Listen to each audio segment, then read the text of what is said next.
భయానక ప్రపంచానికి స్వాగతం. ఫాలో ఖూనీ మండే ఇంకా ఎంజాయ్ చేయండి హృదయాన్ని కదిలించే హారర్ స్టోరీస్. 2001లో ఢిల్లీలో మంకీ మ్యాన్ గురించి తెలియని వాళ్ళంటూ అసలు ఎవ్వరూ లేరు. ఆ సమయంలో ఆ పొడవెట్టి నల్ల కోతిలా ఉన్న జంతువు గురించి సిటీలో ఉన్న వాళ్ళందరూ మాట్లాడుకోవడం. ప్రతి ఒక్కళ్ళు నేను మంకీ మ్యాన్ని చూశానని చెప్పేవారు. అది 100కి 100 పాళ్ళు నిజం. నేనెందుకు ఖచ్చితంగా చెప్తున్నానంటే నేను స్వయంగా నా కళ్ళారా ఆ మంకీ మ్యాన్ని చూశాను. ఒకసారి కాదు, చాలాసార్లు. అది వేసవికాలం. స్కూళ్ళకి సెలవులిచ్చారు. నేను మా అమ్మా నాన్నతో పాటు ఆనంద్ విహార్లో ఉన్న మా తాతయ్య ఇంటికొచ్చాను.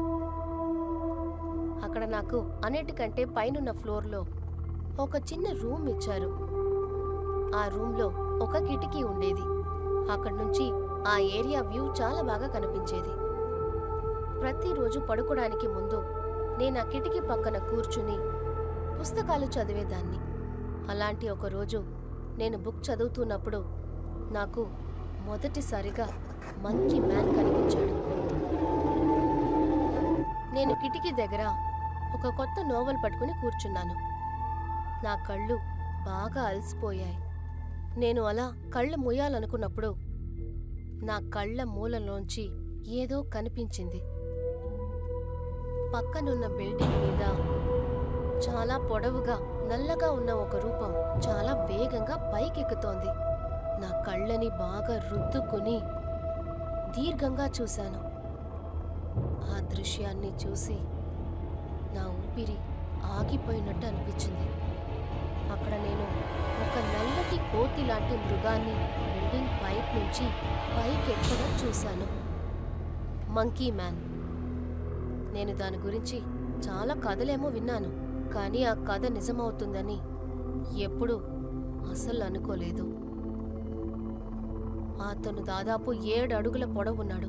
అతని శరీరం నల్లటి జుట్టుతో కప్పిపడి ఉంది. అతన్ని చూసి నేను చాలా ఆశ్చర్యపడిపోయాను. వాడు పైకి వెళ్ళగానే తిన్నగా లేచి నిలబడ్డాడు. వెన్నెలా కాంతి అతని ముఖం మీద పడింది. కత్తి పదునైన ఎముకలు, మృదువైన చర్మం, చంద్రకాంతిలో మెరుస్తున్న కళ్ళు. అదంతా చూస్తున్నప్పుడు ఒక కోతి తలలో ఎవరో బలవంతంగా మనిషి తల పెట్టినట్టు అనిపించింది. కానీ నేను మంకీ మ్యాన్ని కొద్ది క్షణం మాత్రమే చూడగలిగాను. ఎందుకంటే అతను తిరిగి పైనుంచి దూకి చీకటిలో మాయమైపోయాడు.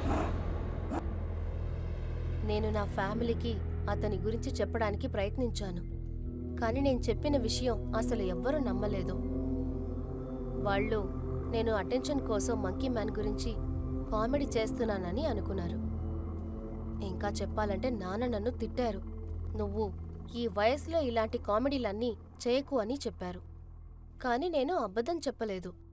నేను నిజంగానే మంకీ మ్యాన్ని చూశాను. ఆ రోజు తర్వాత మంకీ మ్యాన్ యొక్క వ్యామోహం నన్ను అధిగమించింది.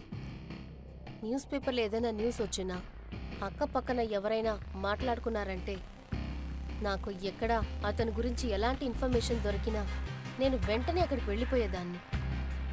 ఇంకా చెప్పాలంటే నేను అతన్ని చూశానని ఎవరైనా చెప్తే నేను అవకాశం దొరకగానే అక్కడికి వెళ్ళిపోయేదాన్ని.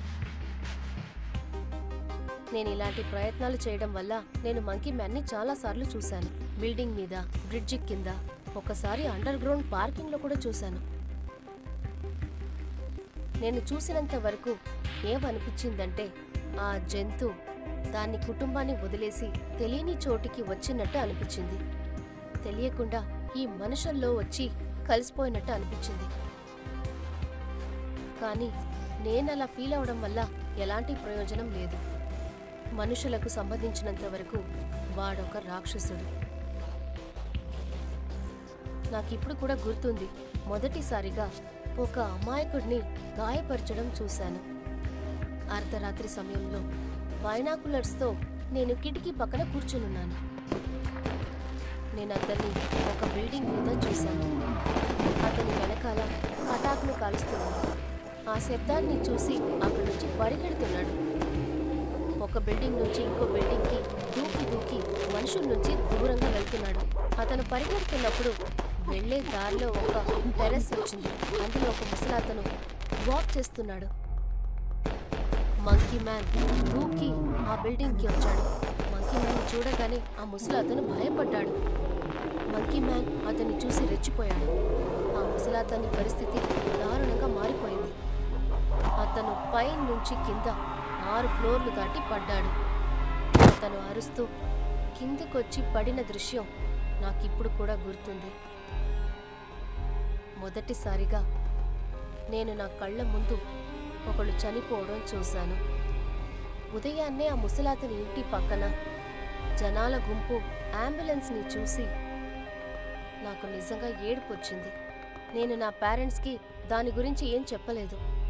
నేను చెప్పినా వాళ్ళు నా మాటలు నమ్మరని మాత్రమే కాదు, ఆ దృశ్యాన్ని చూసి నేను పూర్తిగా చాలా భయపడిపోయాను.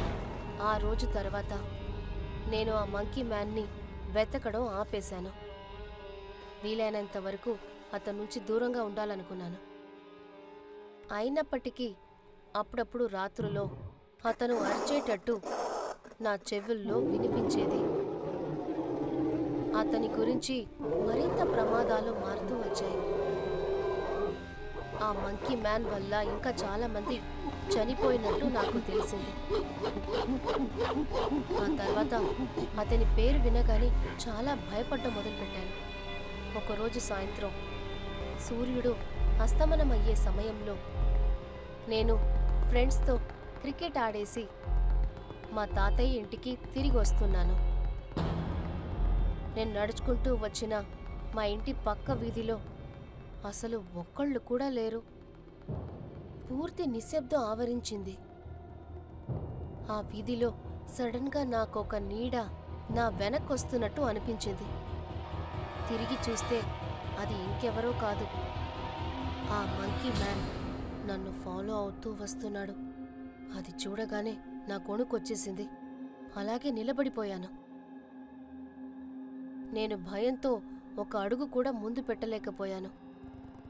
అతను మెల్లమెల్లగా నా దగ్గరికే వస్తున్నాడు. సడన్గా అతను నా ముందుకొచ్చి లేచి నిలబడ్డాడు. అతను నన్ను కోపంగా చూస్తున్నాడు. అతని కళ్ళు ఎర్రగా ఉన్నాయి. ఆ రోజు ఆ మంకీ మ్యాన్ భయంకర కోపంగా ఉన్నట్టున్నాడు. సడన్గా అతను నన్ను చూసి వింతగా అదోలా నన్ను చూడటం మొదలుపెట్టాడు. అతని గొంతు వినగానే నేను ఫుల్ స్పీడ్లో అక్కడి నుంచి పరిగెత్తాను. అతను నన్ను ఫాలో అవుతూ పరిగెత్తాడు. నేను ఎలాగోలా ఆ వీధిలో ఉన్న ఒక ఇంటి లోపలికి వెళ్ళి దాక్కున్నాను. అతను ఆ ఇంటి వరకు వచ్చాడు. ఆ తర్వాత పక్కనున్న ఒక గోడ మీద ఎక్కి సడన్గా అక్కడి నుంచి మాయమైపోయాడు. నేను మొత్తానికి ధైర్యం తెచ్చుకుని మా ఇంటికి వచ్చాను. నా రూమ్ లోపలికి రాగానే భయంతో వణుకుతూ ఏడ్చేశాను. ఆ తర్వాత మళ్ళీ నేను మంకీ మ్యాన్ యొక్క భయంకరమైన అరుపుల్ని విన్నాను. ఆ రోజు రాత్రి మళ్ళీ నేను నా కిటికీ నుంచి అతన్ని చూశాను. మంకీ మ్యాన్ సరిగ్గా నా బిల్డింగ్ ఆపోజిట్లో నిలబడి ఉన్నాడు. ఒక వ్యక్తిని కిరాతకంగా హింసిస్తున్నాడు. ఆ వ్యక్తి కూడా భయంతో భయంకరంగా అరుస్తున్నాడు. మంకీ మ్యాన్ ఆ వ్యక్తిని చాలా దారుణంగా హింసించాడు. వీధిలో సందడి నెలకొంది. ఇళ్ళుల్లో లైట్లు ఆన్ అయ్యాయి. అందరూ బయటకొచ్చారు. అసలు బయట ఏం జరుగుతుందో చూడ్డానికి వచ్చారు. వాళ్ళకి మంకీ మ్యాన్ కనిపించలేదు. ఎందుకంటే వాడు ముందే బిల్డింగ్ మీద ఎక్కి చీకట్లో మాయమైపోయాడు. ఆ రోజు తర్వాత నేను మంకీ మ్యాన్ని ఎప్పుడూ చూడలేదు. సమయంతో పాటు అతనొక హారర్ లెజెండ్గా మారిపోయాడు. ఫ్రెండ్స్, వచ్చే శుక్రవారం వరకు వెయిట్ చేయలేకపోతే వెంటనే ఆడిబుల్ యాప్కి వెళ్ళి మా హారర్ స్టోరీస్ ని వినండి. యూట్యూబ్కి రాకముందే దాని లింక్ డిస్క్రిప్షన్ లో ఉంది. ఒకవేళ మీకు ఈ వీడియో నచ్చినట్లయితే మా channel KM Telugu horror tales subscribe చేయడం అస్సలు మర్చిపోకండి.